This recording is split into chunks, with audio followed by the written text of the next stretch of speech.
कास पठार हे एक महाराष्ट्रातलं आकर्षण आहे।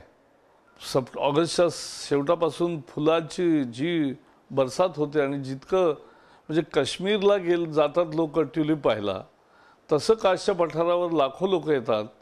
हा दक्षिणेतलं हे काश्मीरचं खोरच झालं एका अर्थाने। आणि म्हणून असं पठार आणि अशा पार्श्वभूमी लाभलेलं या भागामध्ये हे पश्चिम घाटातलं आपलं एक मोठं आकर्षणाचं केंद्र आहे। बाजूला महाबळेश्वर आहे, पाचगणी आहे, पण इथे कास पठारावर आणि इथे सुद्धा एक खरं नवं मोठं पर्यटनाचं आकर्षण बनू शकतं। आणि म्हणून निसर्गाचा सांभाळ करणं, त्याच्या संबंधीचं प्रशिक्षण घडवणं, त्याच्या संबंधीच्या जाणीवा जागृत करणं, अर्थात माझा नेहमीच विश्वास आहे की स्थानिक माणसं ही कधीच निसर्गाला वाईट करत नाहीत, कधीच तो बिघडवत नाहीत। उलट आमचा जो नवा फॉरेस्ट्री सर्व्हे आला यावर्षीचा, त्यात एक बाब लक्षात आली की जिथे जिथे आदिवासी राहतात त्या ठिकाणी जंगल जास्त वाढलेलं आहे। याचा अर्थ लोक जंगलावर खऱ्या अर्थाने प्रेम करतात, कारण ते त्यांचं जीवन असतं। जिथे कॉन्ट्रॅक्टरची सुरी चालते, जिथे नुसताच धांगडधिंगा होतो, तिथे मुद्दा आहे। लोकांनी प्रत्येक गोष्टीमध्ये सामील झालं पाहिजे। विशेषतः पश्चिम घाटासंबंधी खूप चर्चा होते।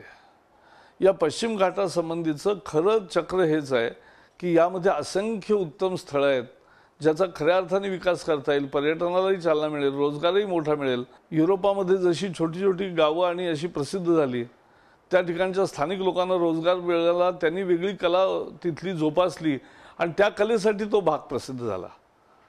कास सुद्धा कितीतरी गोष्टीसाठी प्रसिद्ध होऊ शकतं। आणि म्हणून असा एक चांगला उपक्रम, एक समन्वयी दृष्टी देण्याचा आणि त्याचबरोबर या परिसराची काळजी करण्यासाठी तेर संस्थेमार्फत प्रयत्न चालू आहेत। सगळे गावकरी मदतीला असतात तेव्हा संस्थेला यश येतं।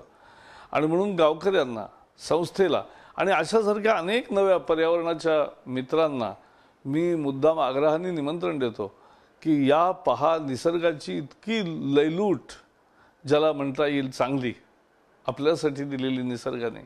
निसर्गसुद्धा कधी कधी असा फुलून दाखवत असतो की पहा माझं काय रूप आहे।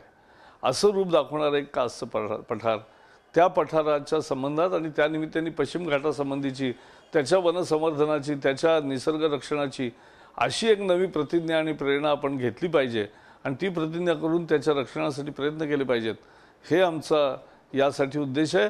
आणि म्हणून सगळेजण आज या कार्यक्रमाला आलात। मला यायला आनंद वाटला असता, पण शेवटी वेळेची मर्यादा आहे। इतका चांगला कार्यक्रम आहे, परंतु सगळीकडे जाता येत नाही। ही नवी सोय आहे, व्हिडिओचा मेसेज देता येतो। प्रत्यक्ष मी येईन तेव्हा पुन्हा एकदा भेटू। सगळ्यांना अभिनंदन। जय हिंद, जय महाराष्ट्र।